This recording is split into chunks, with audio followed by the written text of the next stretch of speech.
7 de la tarde con 2 minutos, bienvenidos a quienes se integran al canal 24 horas. Seguimos revisando las noticias de esta jornada. Bueno, y una de ellas, durante su discurso en la Asamblea General de Naciones Unidas, el presidente Donald Trump afirmó hoy que su administración ha sido una de las más exitosas en la historia de Estados Unidos. Provocó la risa de los asistentes. Él lo dijo en serio.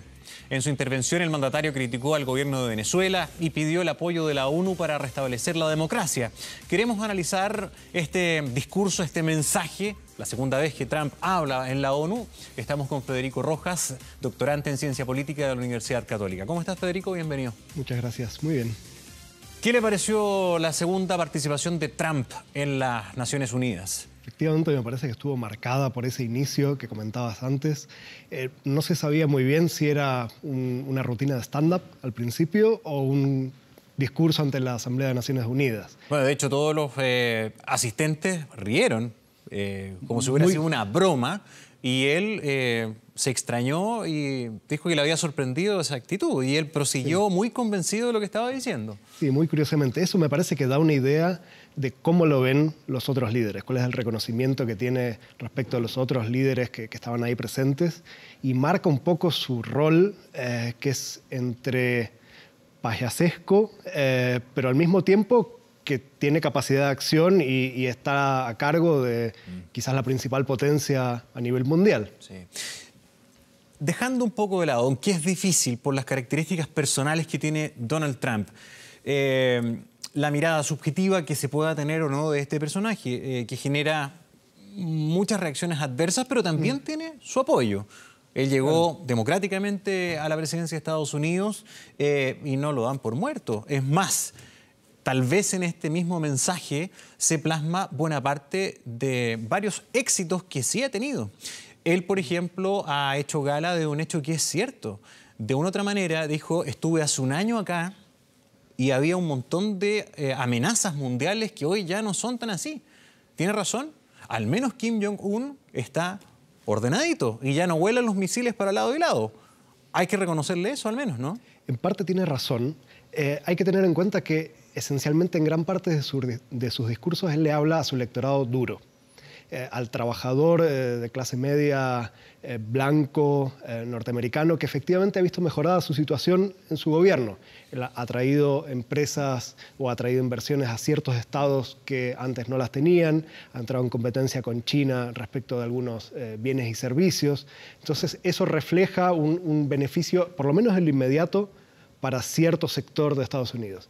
Y por otra parte, efectivamente, es difícil evaluar quizás lo efectivo de sus negociaciones con Corea del Norte, porque él, en el acuerdo firmado, no tiene muchos puntos específicos que puedan ser evaluados en el tiempo para medir su cumplimiento. No hay indicadores precisos. Entonces, dada esa indefinición, si se quiere, él puede decir que efectivamente fue exitoso y hay quienes puedan criticarlo por eso mismo, y ambas posturas parecieran válidas. En principio, sí creo que es difícil saber, en base a ese acuerdo firmado, que es muy indefinido, saber si efectivamente él tuvo algún logro, al menos en la esfera internacional. Pero yendo a hechos prácticos y solamente consignando lo que ha sucedido, lo que percibe, efectivamente consiguió un objetivo. Él logró sentar a los líderes de ambas Coreas, no él, pero logró generar de partida que cesaran las amenazas. Los misiles ya no fueron tema. Recordemos que al final del año 2017, a final de ese año, prácticamente el año nuevo, lo vivimos con la amenaza mundial de que acá se estaba mostrando misiles todos los días. Eso ya no es así, ya no ocurre. En ese sentido, sí tuvo un éxito palpable, más allá de lo que se firmó, del detalle.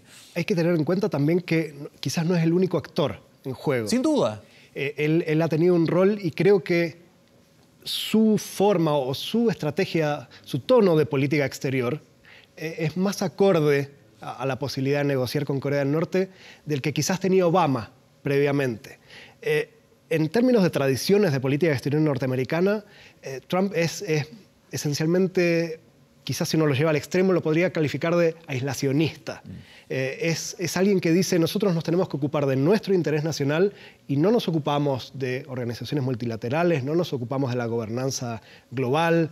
De hecho, es bien crítico. Lo hizo de nuevo. Mantiene el desprecio por el multilateralismo, niega y trata bastante mal a la Corte Penal Internacional, no solamente desconociendo su jurisprudencia dentro de Estados Unidos, sino que tratándola de una institución que reclama jurisdicción universal, violando principios de justicia, equidad y debido proceso. Nunca cederemos soberanía a una burocracia global no electa e irresponsable. Me parece que en esos puntos es donde puede tener acuerdo con líderes como Kim Jong-un o Xi Jinping en China o Putin.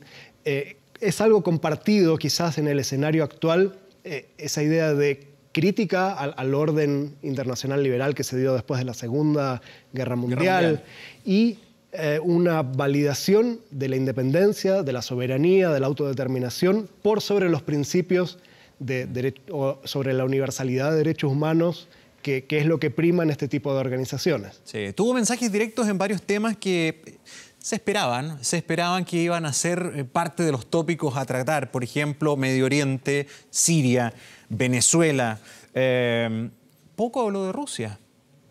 Solo la menciona una vez. Una vez. O sea, eso fue bien llamativo porque podría haber sido uno de los temas a tratar y...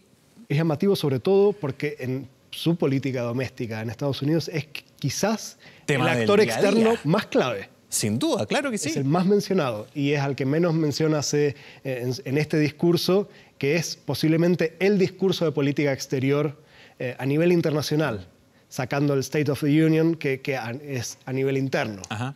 Es muy llamativo. También es llamativo quizás la poca mención, salvo la guerra comercial o la tensión comercial que hace pero con muy China. Superficial. Es muy suave el trato. Cuando ha sido otro de los grandes temas a nivel mundial, no solamente entre ambas naciones. Las políticas de sanciones contundentes, de aranceles, de castigo a China, solamente menciona que los acuerdos comerciales han debilitado las relaciones con China. Más que debilitados, o sea, los tienen enfrentados y esto ha hecho poner en jaque el comercio prácticamente global.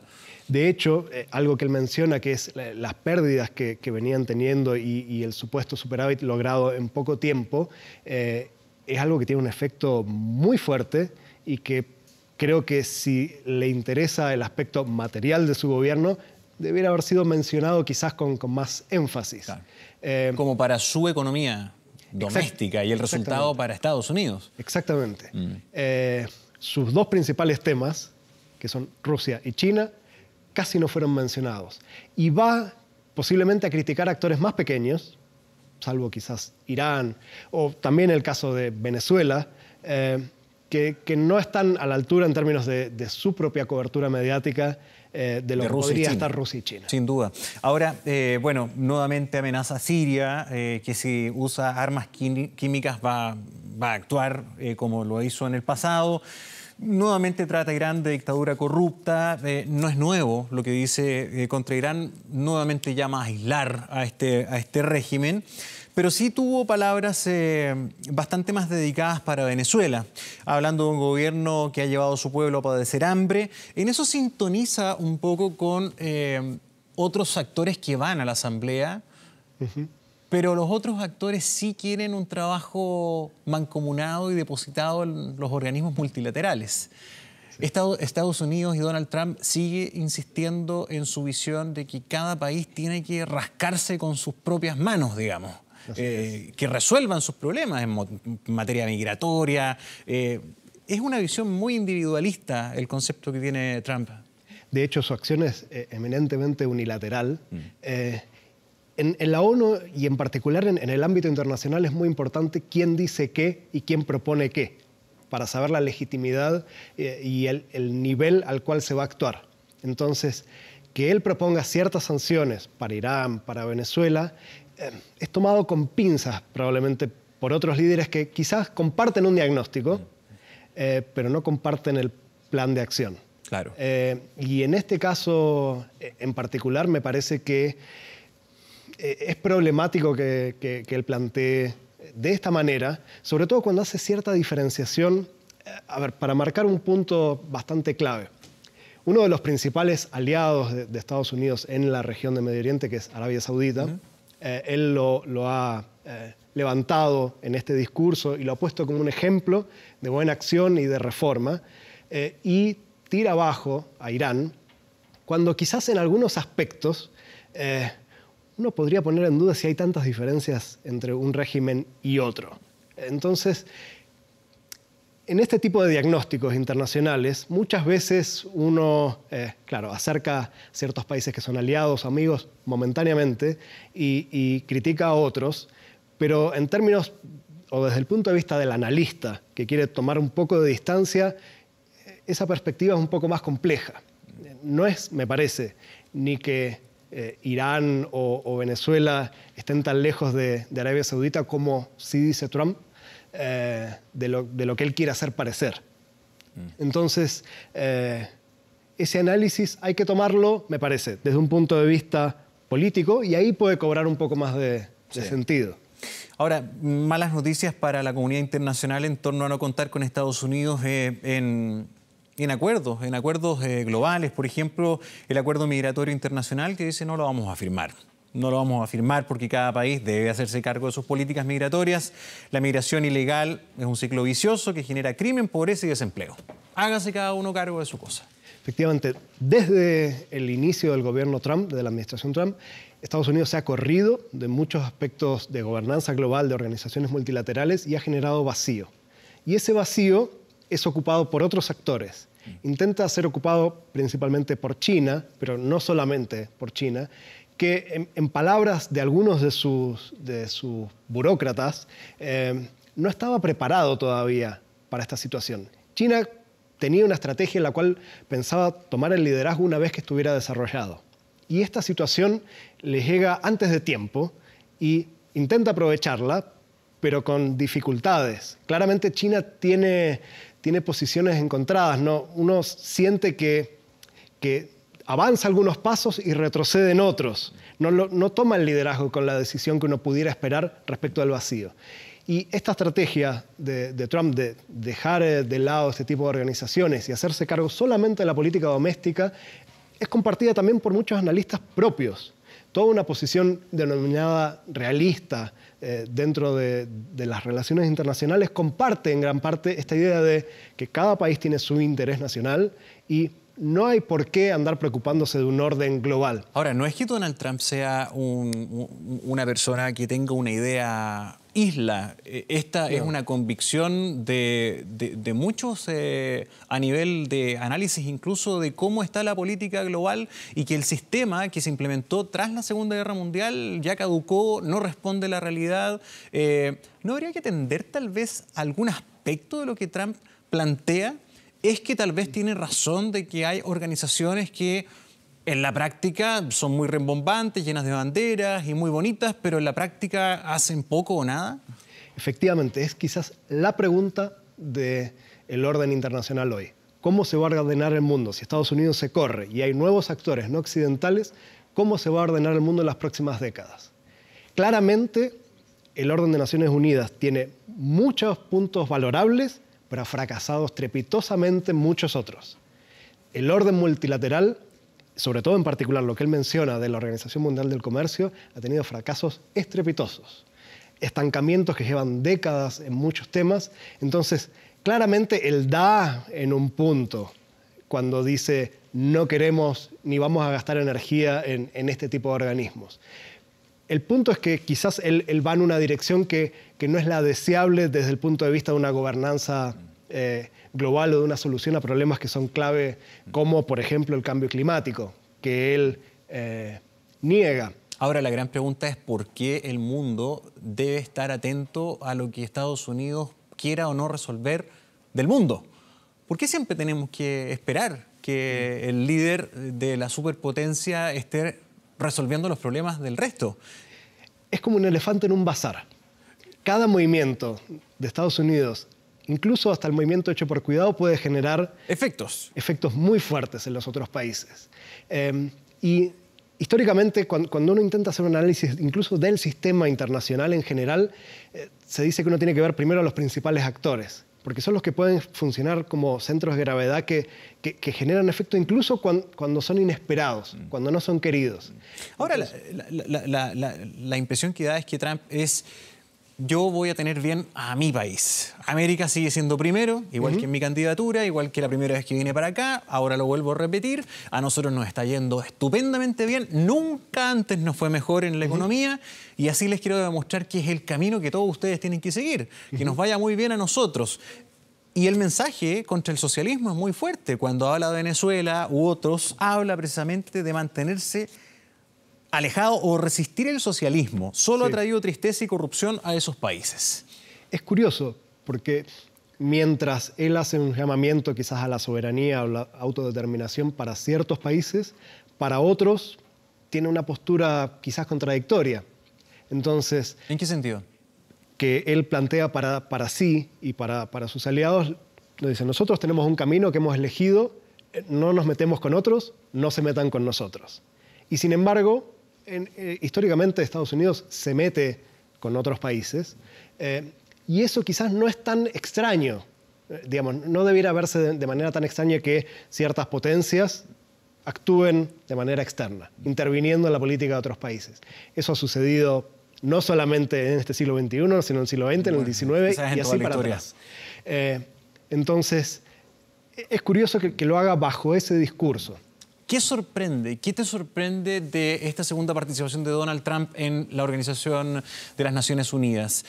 ¿Hay algo nuevo, inesperado, más allá de la anécdota de cómo partió y las risas que generó ante su complacencia, autocomplacencia? Me llama mucho la atención la ausencia de la Unión Europea en sus menciones. Quizás el principal aliado occidental de Estados Unidos estuvo casi completamente ausente.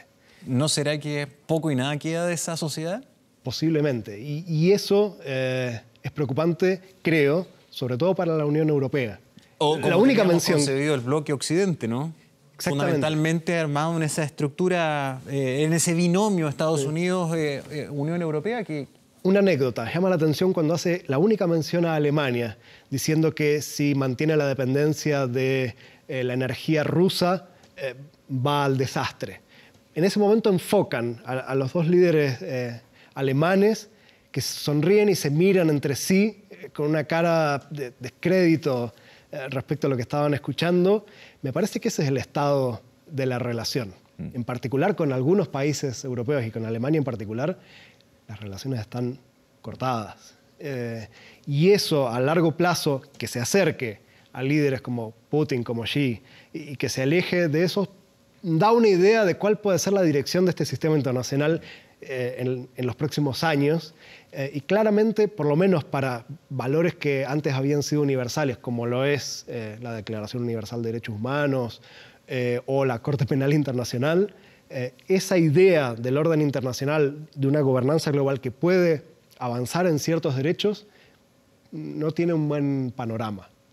Me parece que eso es algo a tener en cuenta y que da una idea de este nuevo escenario internacional en el cual los principales líderes, 4 o 5 líderes, no son baluartes de la democracia. Ninguno de ellos. Se desdibuja incluso en su principal puesta en escena la ONU. Porque la asamblea era la asamblea, o sea, todo el mundo estaba esperando porque precisamente este tipo de mensajes eran claves, eran las directrices de cómo se iba a mantener o se iba a dibujar el comportamiento internacional durante el año, por decirlo de alguna manera. Hoy día vemos un Trump que no sorprende, que le habla a su audiencia fundamentalmente, ratifica lo que ha dicho desde siempre. No se le puede culpar a Trump de mentiroso. Él, desde que fue candidato, ha postulado prácticamente lo mismo. Para nada. Efectivamente, no hay grandes sorpresas en su discurso y quizás eso sea noticia, que no haya tales sorpresas.